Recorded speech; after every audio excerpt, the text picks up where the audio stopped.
الحمد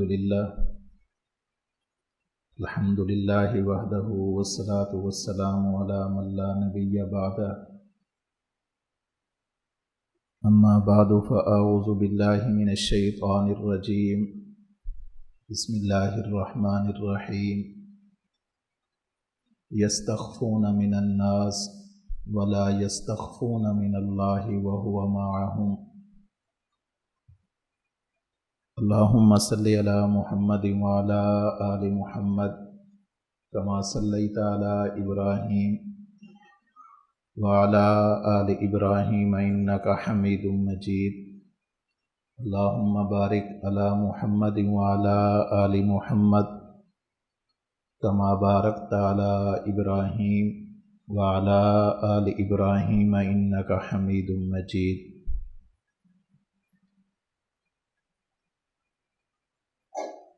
اللہ رب العزت کا ہمارے ساتھ ایک تعلق محبت کا ہے اور دوسرا تعلق عظمت کا ہے۔ ہمیں اللہ سے محبت بھی کرنی چاہیے، ہمیں اللہ کی عظمت کو بھی دل اور دماغ میں رکھنا چاہیے۔ مشائخ، صوفیاء، اولیاء اللہ فرماتے ہیں کہ نماز، روزہ، زکوٰۃ، حج، نیک اعمال یہ اللہ سے محبت کا تعلق پورا کرنے کا تقاضا ہے۔ اللہ کی جو محبت ہے اس کا حق ہے کہ بندہ نیک اعمال کرے، اور گناہوں سے بچنا اللہ کی عظمت کے حق کو ادا کرنا ہے۔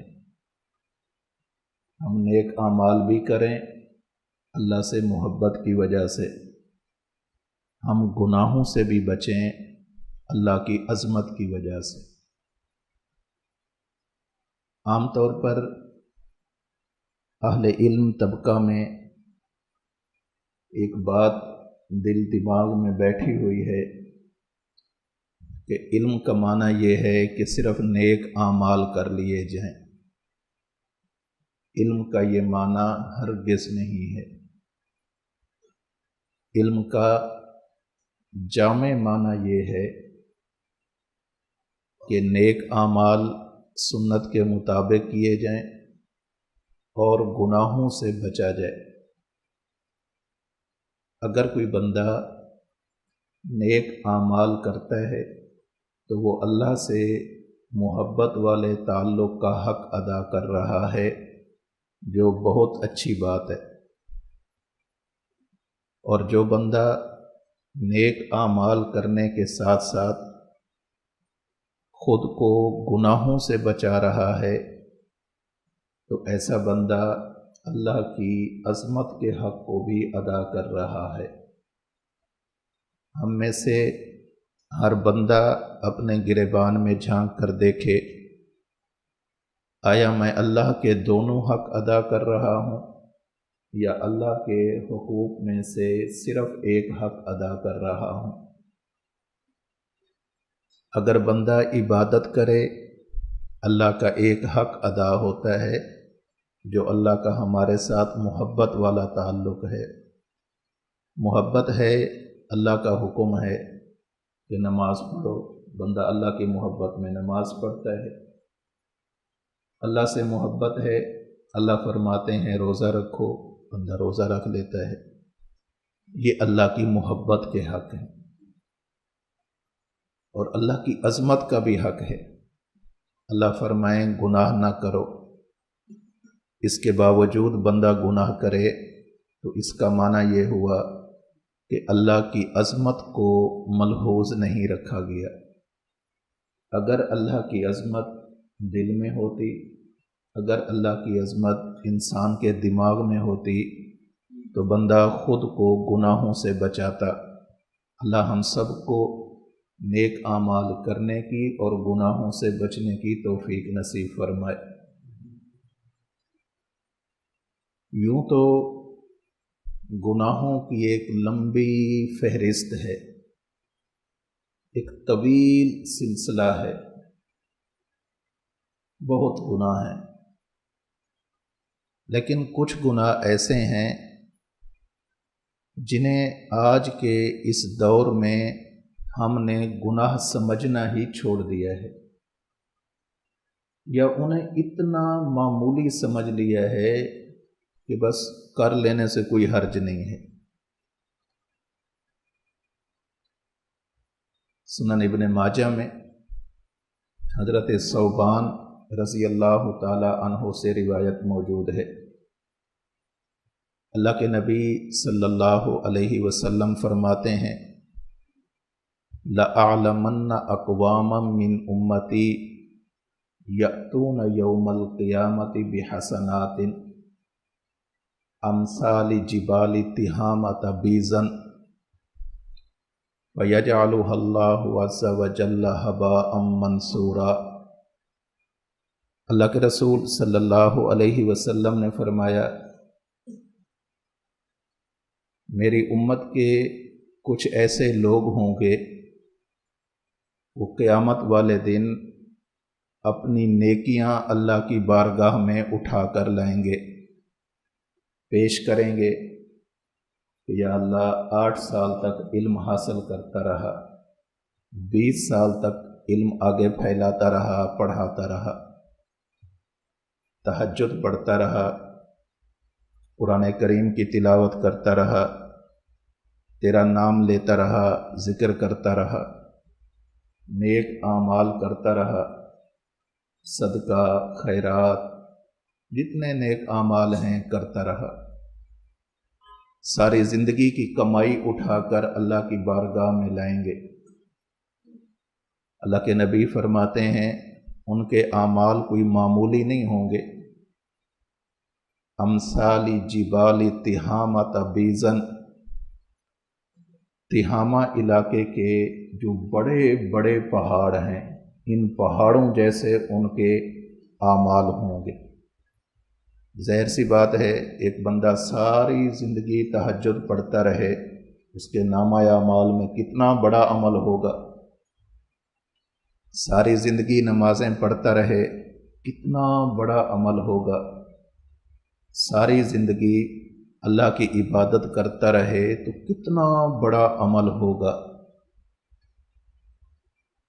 لیکن اللہ کے رسول فرماتے ہیں فَيَجْعَلُهَا اللَّهُ عَزَّ وَجَلَّ هَبَاءً مَّنثُورًا، جب اللہ کی بارگاہ میں ان اعمال کو یہ لوگ پیش کریں گے تو اللہ رب العزت ان کے پہاڑوں جیسے اعمال کو ریت کے ذرات کی مانند بنا کر ہوا میں اڑا دیں گے، بے حیثیت کر دیں گے، بے وقت کر دیں گے، ان پر کوئی اجر نہیں ہوگا۔ قال ثوبان یا رسول اللہ صفہم لنا جلہم لنا، حضرت ثوبان نے عرض کی، یا رسول اللہ آپ اپنے جن امتیوں کا تذکرہ فرما رہے ہیں ذرا انہیں کھول کر بیان فرمائیں، مزید وضاحت کے ساتھ بیان فرمائیں، اللہ نکون منہم ونحن لا نعلم، کہیں ایسا نہ ہو کہ ہم لوگ بھی انہی میں شمار ہوں اور ہمیں پتہ ہی نہ ہو۔ آپ احسان فرمائیں کہ ان کے اوصاف بیان کریں کہ آخر کیوں اللہ رب العزت ان کے پہاڑوں جیسے اعمال کو ریت کے ذرات کی مانند بنا کر ہوا میں اڑا دیں گے، وجہ کیا ہے؟ کون سا ایسا جرم ہے ان کا؟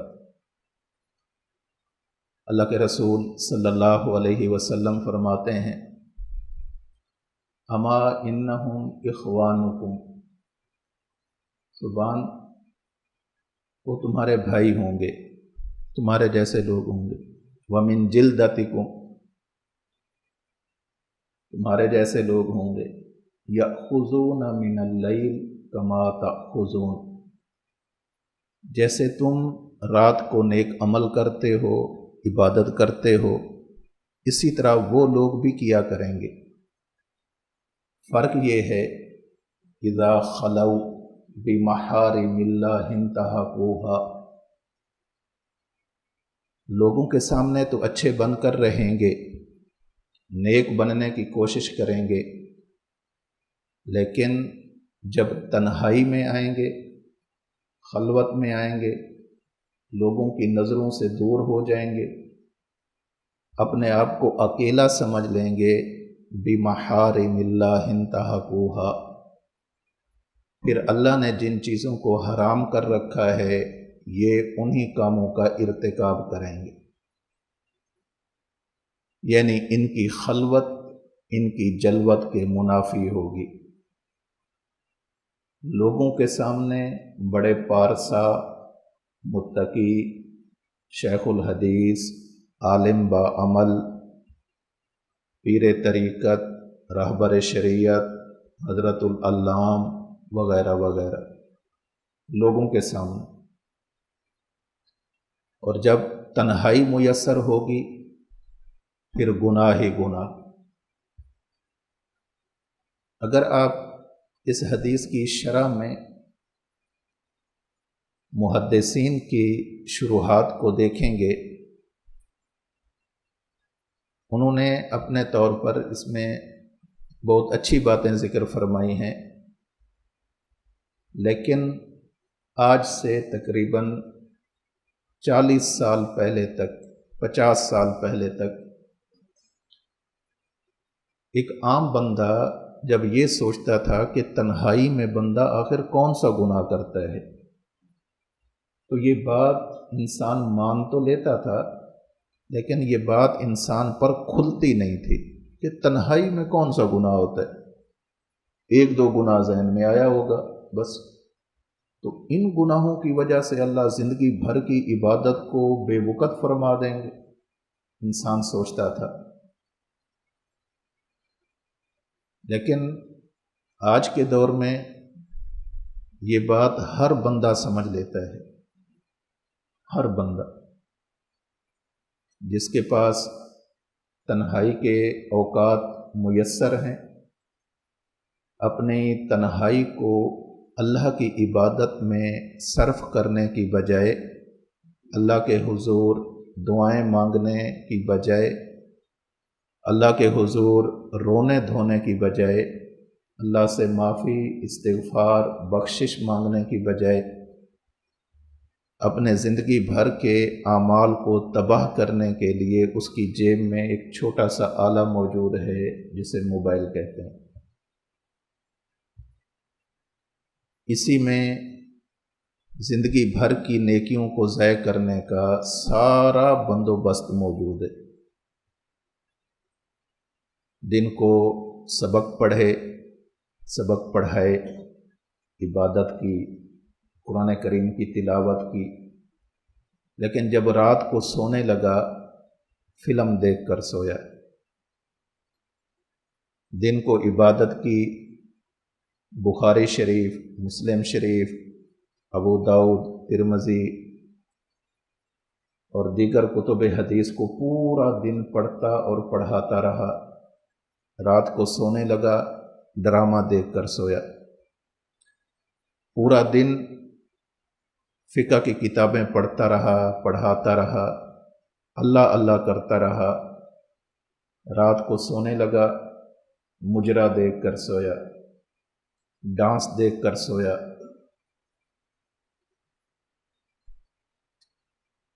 اپنے اعمال کو برباد کر کے سویا۔ انہی لوگوں کے بارے میں اللہ کے رسول صلی اللہ علیہ وسلم نے فرمایا، صوبان اما انہم اخوانکم، ہوں گے تو مسلمان ہی، تمہارے بھائی ہوں گے، دینی بھائی ہوں گے، یأخذون من اللیل کما تأخذون، رات کا ابتدائی حصہ تو ایسے ہی گزاریں گے جیسے تم گزارتے ہو۔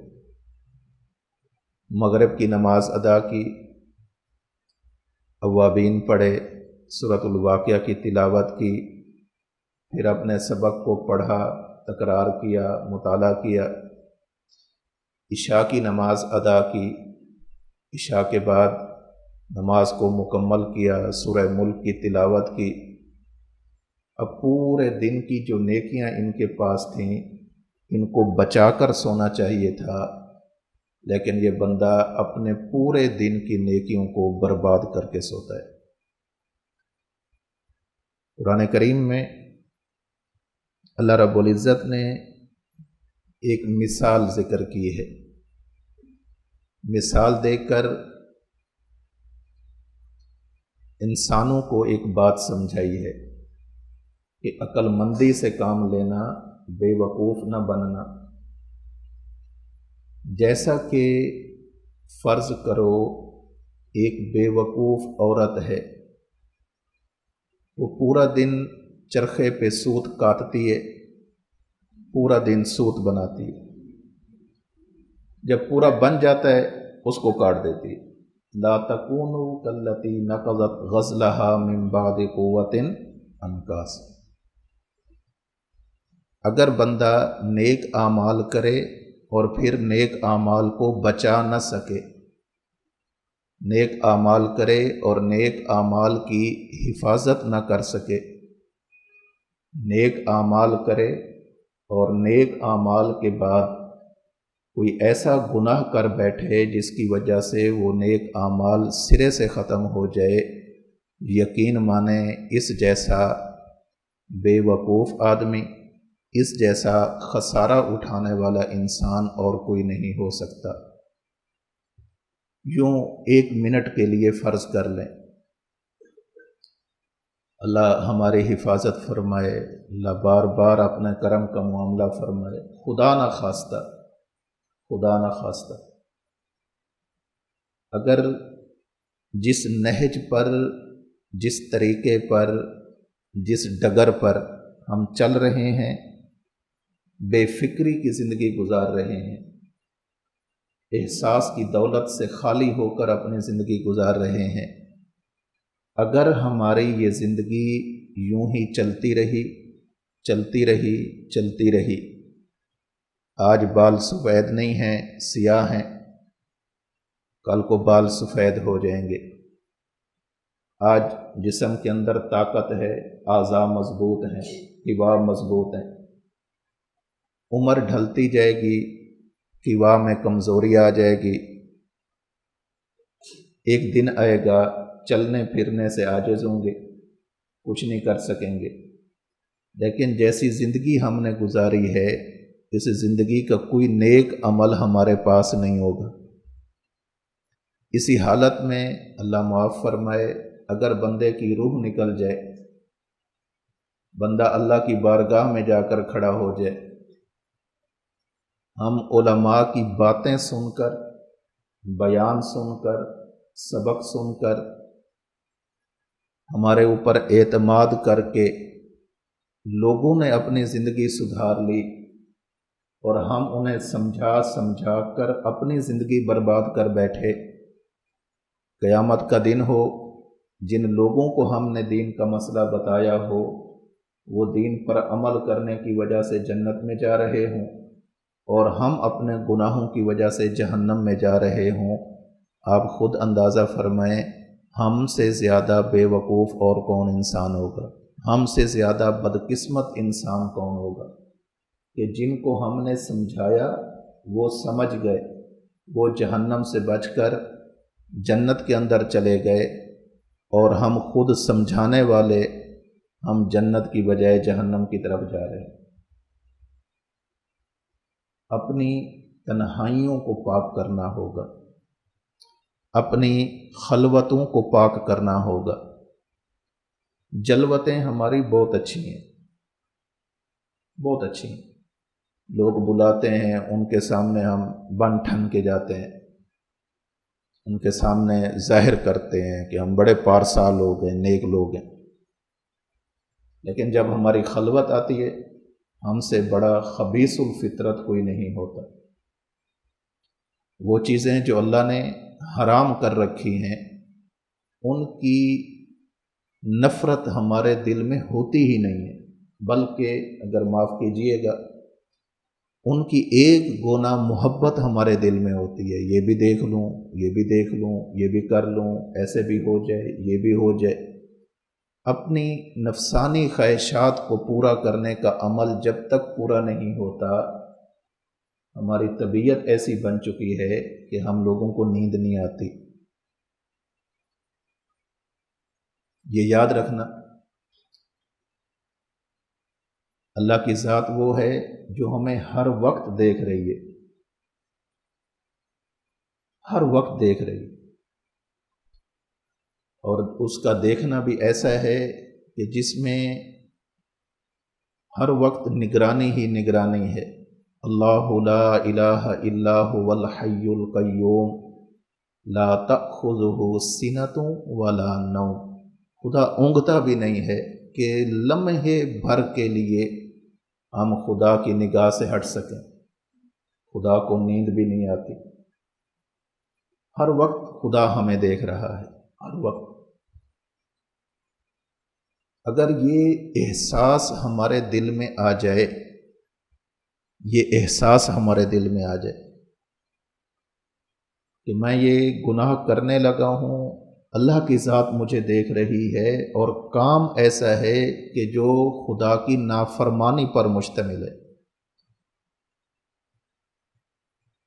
نمبر 2، اس کام کر لینے سے اللہ ناراض بھی ہو جائیں گے۔ اگر یہ احساس صحیح معنوں میں ہمارے دلوں میں آ گیا نا، ہم گناہ کا ارادہ تو کریں گے لیکن گناہ نہیں کریں گے۔ کیوں؟ کہیں ایسا نہ ہو کہ اللہ ناراض ہو جائے۔ سب سے بڑا مسئلہ یہ ہے، یاد رکھنا، کہ اس وقت جو ہمارا اللہ رب العزت سے، اللہ کریم سے تعلق ہونا چاہیے تھا، محبت والا تعلق ہونا چاہیے تھا، عظمت والا، آج وہ تعلق کمزور ہو گیا ہے۔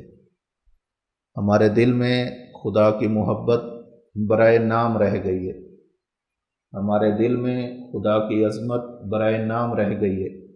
ہو سکتا ہے آپ کو میری باتوں سے کچھ اختلاف ہو سکتا ہے آپ کہیں کہ نہیں ایسا معاملہ نہیں ہے، اللہ کرے ایسا نہ ہو، لیکن جہاں تک حالات نظر آ رہے ہیں، جہاں تک مشاہداتی زندگی ہے، اس میں یہ باتیں مجھے 100% صحیح نظر آتی ہیں۔ اللہ کرے ہماری یہ حالت نہ ہو۔ اللہ کی ذات ہمیں دیکھ رہی ہے۔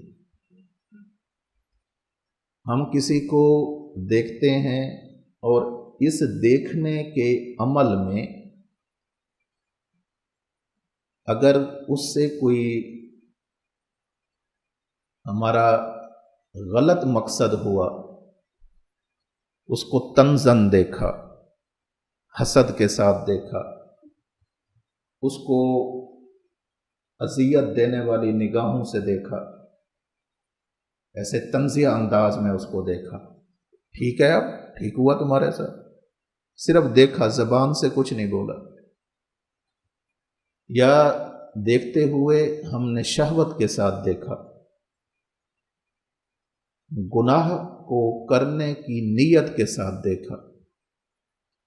اللہ فرماتے ہیں یعلم خائنۃ الاعین وما تخفی الصدور۔ تم لوگوں کو دھوکہ دے سکتے ہو، یہ کہہ سکتے ہو کہ میں اس نیت سے نہیں دیکھ رہا تھا، لیکن مجھے اللہ کے سامنے تمہارا دھوکہ نہیں چل سکتا۔ یعلم خائنۃ الاعین، آنکھوں کی خیانت کو اللہ کی ذات جانتی ہے، کس نگاہ سے کس کو دیکھ رہے ہیں، کیا کر رہے ہیں۔ وما تخفی الصدور، دل میں دوسرے کے لیے کیا جذبات لے کر بیٹھے ہوئے ہیں، اچھے جذبات ہیں، پاکیزہ محبت کے جذبات ہیں، اللہ کو راضی کرنے والی محبت کے جذبات ہیں، تو بہت اچھی بات ہے، اللہ کی رضا نصیب ہوگی۔ اور اگر اپنے مفادات کو پورا کرنے کی غرض سے دیکھ رہے ہیں تو اللہ کی ناراضگی ہوگی۔ یعلم خائنۃ الاعین وما تخفی الصدور۔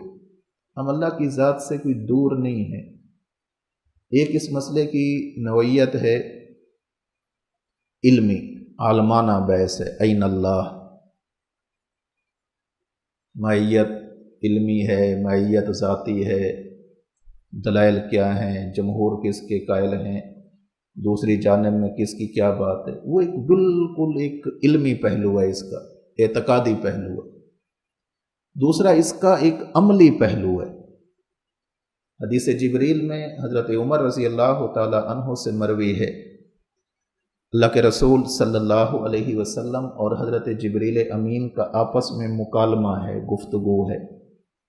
سائل حضرت جبریل ہیں اور مجیب جواب دینے والے اللہ کے نبی صلی اللہ علیہ وسلم ہیں۔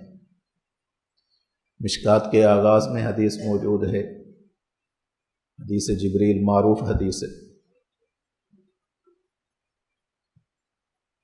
اللہ کے رسول صلی اللہ علیہ وسلم سے سوال کیا گیا، ایمان کسے کہتے ہیں؟ آپ نے ایمانیات بتلا دی۔ اسلام کے بارے میں پوچھا گیا، آپ نے اسلامیات بتا دی۔ احسان کے بارے میں پوچھا گیا، اسی احسان کو آج کی زبان میں سادہ لفظوں میں تصوف کہتے ہیں، سلوک کہتے ہیں، احسان کہتے ہیں۔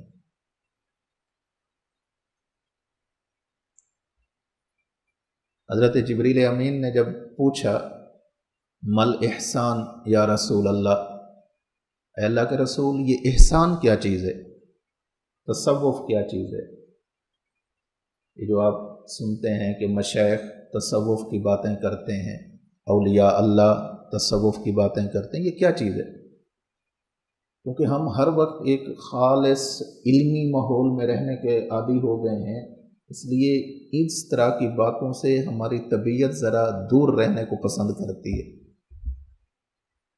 وگرنہ حقیقت تو یہ ہے کہ پہلے وقت میں ہمارے اکابر، ہمارے مشائخ،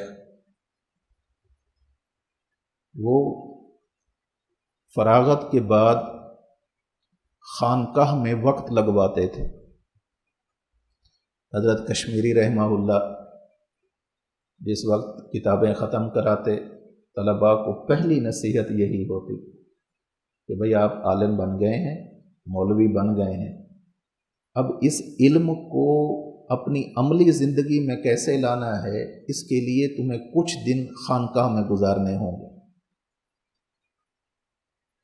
باقی ہمارے مشائخ تھے وہ اسی طرح کیا کرتے تھے۔ آپ حیران ہوں گے، ہم تو طلباء ہو کر یہ کام نہیں کرتے، طلباء ہو کر۔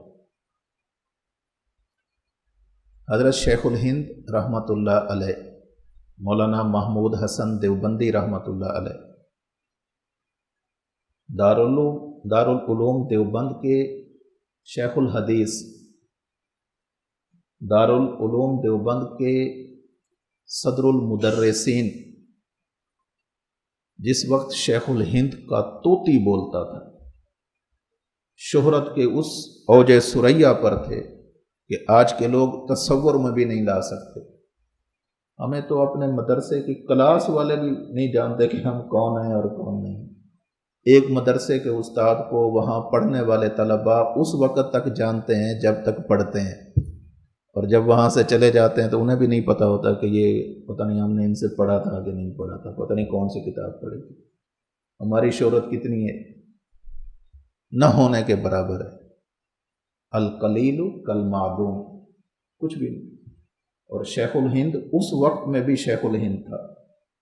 حضرت مدنی فرمایا کرتے تھے کہ میرے استاد کو جو لوگ شیخ الہند کہتے ہیں زیادتی کرتے ہیں، یہ شیخ الہند نہیں ہے، شیخ العالم ہے، معمولی بندہ نہیں ہے۔ شیخ الہند کا حضرت حاجی صاحب کے بعد اصلاحی تعلق تھا حضرت مولانا رشید احمد گنگوہی رحمۃ اللہ علیہ کے ساتھ۔ حضرت شیخ الہند دارالعلوم دیوبند میں پڑھاتے، بخاری پڑھاتے، شیخ الہند تھے، اسی منصب پر فائز تھے۔ جمعرات کا دن ہوتا، اول وقت میں اسباق کو ختم کرتے، اور دیوبند سے گنگوہ تک پیدل سفر کرتے۔ دیوبند اور گنگوہ ایسا نہیں ہے جیسے یہاں 87 جنوبی اور آگے 88 جنوبی، ایسا نہیں ہے۔ دیوبند اور گنگوہ 22 کلومیٹر کا سفر ہے۔ حضرت ہر جمعرات جاتے اپنے شیخ کے پاس، ہر جمعرات۔ اور کس وقت میں جا رہے ہیں؟ طالب علم کی بات نہیں کر رہا میں، عام مدرس کی بات نہیں کر رہا، شیخ الہند جا رہا ہے، دارالعلوم دیوبند کا شیخ الحدیث جا رہا ہے، حضرت تھانوی کا استاد جا رہا ہے، حضرت مدنی کا شیخ جا رہا ہے۔ کتنا بڑا آدمی ہوگا، کتنا بڑا آدمی ہوگا۔ اور جاتے حضرت گنگوہی عمر میں بڑے تھے۔ حضرت گنگوہی کے پاس جاتے تو حضرت گنگوہی یہ نہیں ہے کہ دارالعلوم دیوبند کا شیخ الحدیث آ گیا ہے تو بھئی لگاؤ دسترخوان، حلوے مانڈے کھیرنیاں شرینیاں، اصلاح کی گھر سے آئے ہو جی، ڈانٹ پڑتی، اس وقت میں ڈانٹ پڑتی۔ سفید ریشے حضرت کے پاس کھڑے ہوئے ہیں، ہاتھ باندھ کے کھڑے ہوئے، سن رہے ہیں۔ یوں نہیں رنگ چڑھتے بھائی جان، علم کا رنگ اس کے بغیر نہیں چڑھتا، ورنہ ایک سراب کی کیفیت ہے۔ یحسبہ الظمآن ماء، دور سے یوں معلوم ہوتا ہے کہ پانی ہے، جب بندہ قریب جاتا ہے وہاں پر کچھ بھی نہیں ہوتا۔ دور سے ہمیں اپنی زندگی یوں معلوم ہو رہی ہوتی ہے کہ ہماری بڑی علمی زندگی ہے، عملی زندگی ہے، اخلاقی اور روحانی زندگی ہے، حقیقت میں اس کا وجود ہی نہیں ہوتا۔ اندر نفس کی شرارت شامل ہوتی ہے، شیطان کی شرارت شامل ہوتی ہے۔ حضرت شیخ الہند جایا کرتے۔ میں یہ بات اس لیے عرض کر رہا ہوں، دیکھیں ہماری علمی زندگی چل رہی ہے، اللہ اس کو پایہ تکمیل تک پہنچائے۔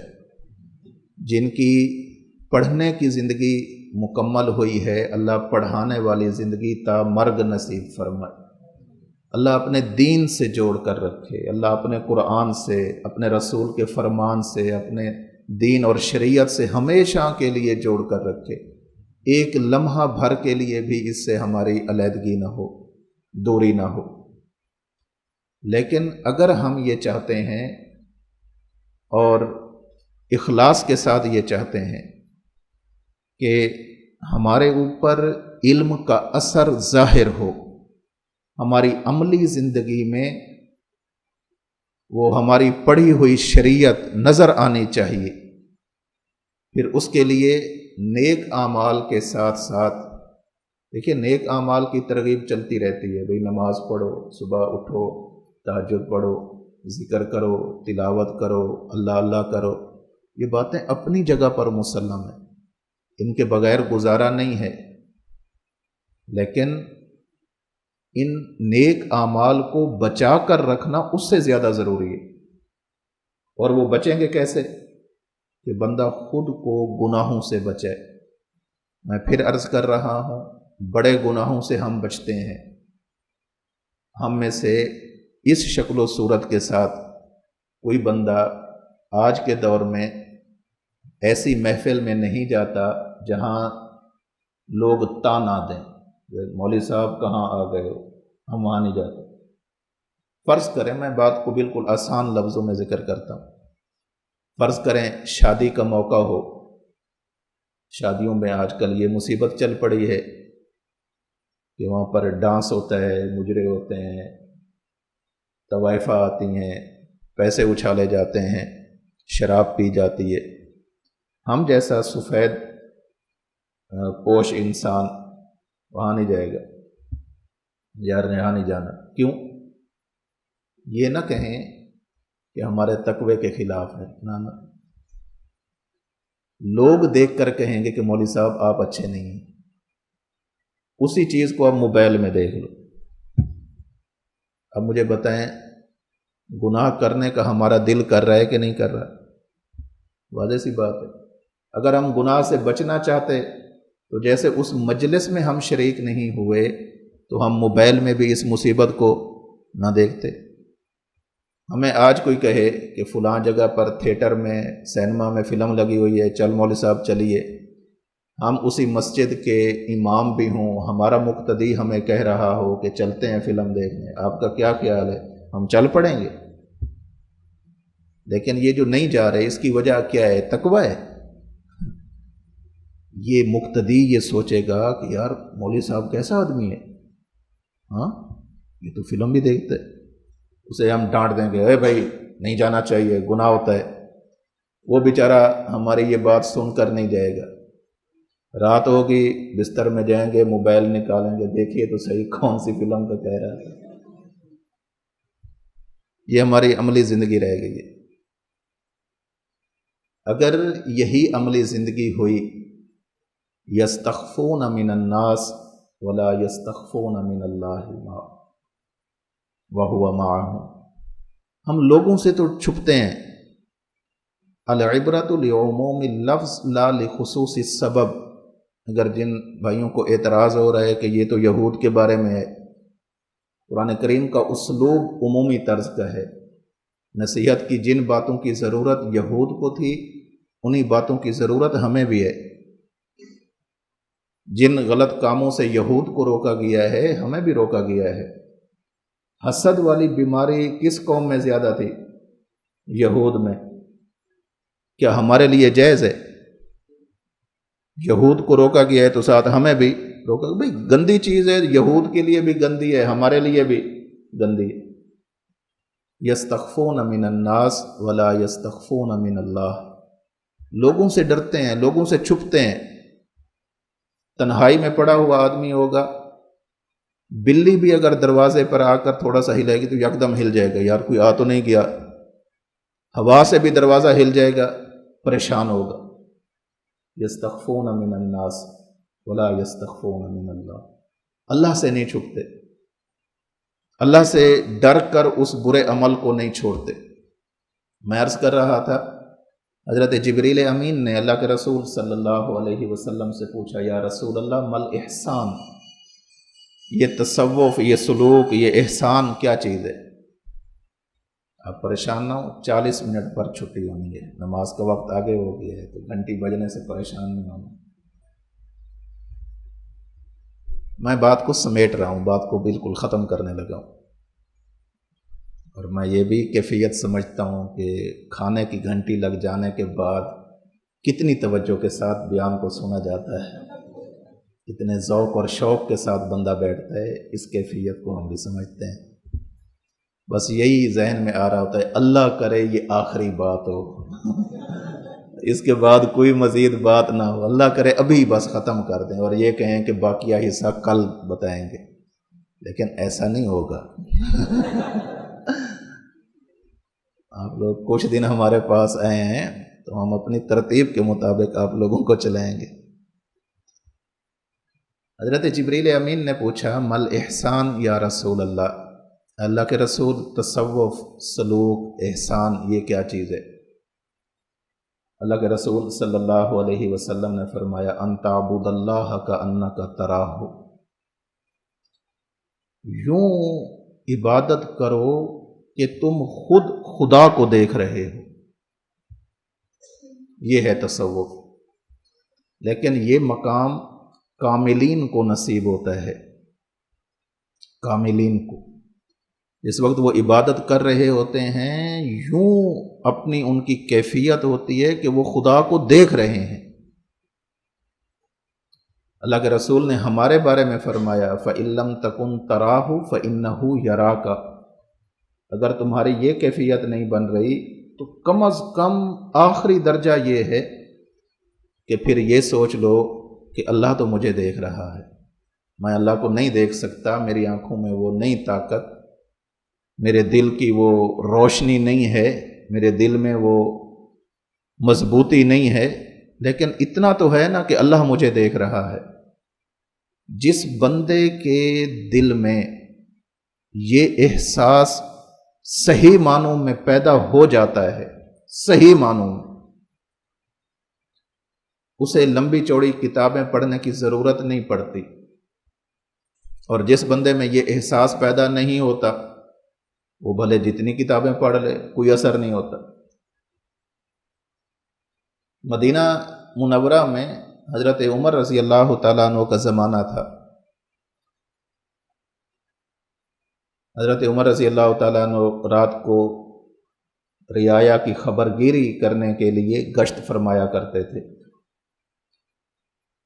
امام ابن عساکر رحمۃ اللہ علیہ نے تاریخ دمشق میں لکھا ہے یہ واقعہ۔ رات کا وقت ہوا، حضرت عمر رضی اللہ تعالیٰ عنہ یہاں سے چلے، مدینہ کی گلیوں کا گشت کر رہے ہیں۔ کبھی منہ پہ کپڑا لپیٹ لیتے، بھیس بدل لیتے، گشت کر رہے ہیں تو ایک گھر سے ماں اور بیٹی کی آپس میں ہونے والی گفتگو کی آواز سنائی دے رہی ہے۔ حضرت عمر وہیں پر رک گئے کہ یہ جو آپس میں باتیں کر رہے ہیں کسی مشکل کا شکار نہ ہو، کسی پریشانی میں نہ ہو۔ ایک سن رسیدہ خاتون کی آواز سے معلوم ہو رہا ہے کہ بیٹی اٹھو، اونٹنی کا دودھ دوہ لو، اور ہاں اس میں کچھ پانی ملا دینا، بک جائے گا، زیادہ پیسہ آ جائے گا۔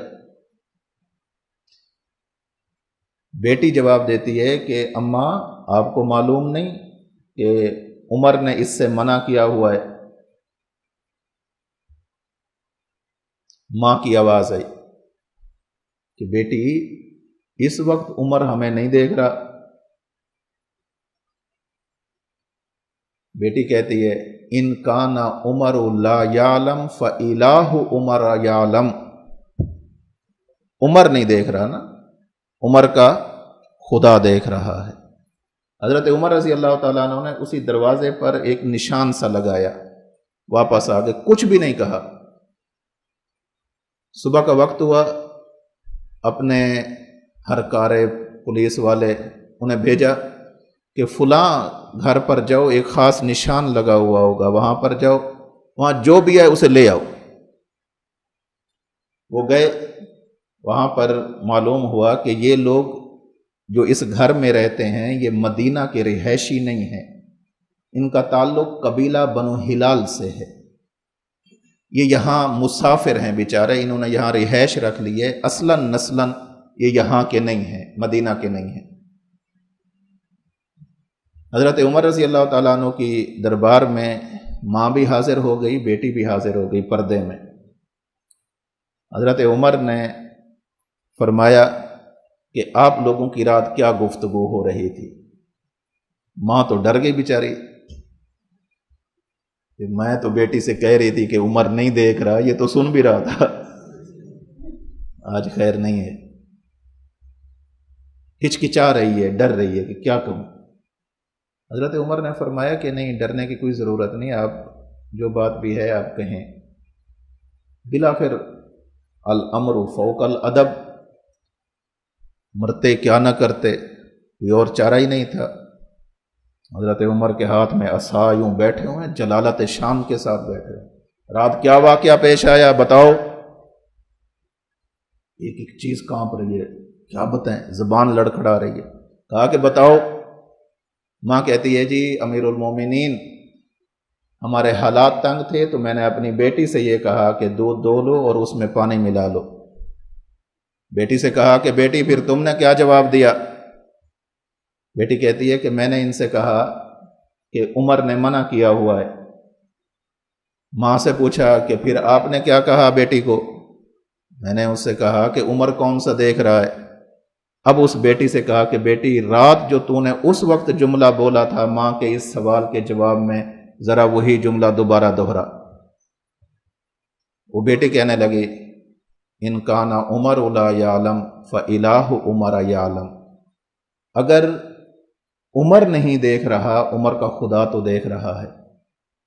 حضرت عمر رضی اللہ تعالیٰ عنہ نے اپنے بیٹے حضرت عاصم کو بلایا، عاصم بن عمر۔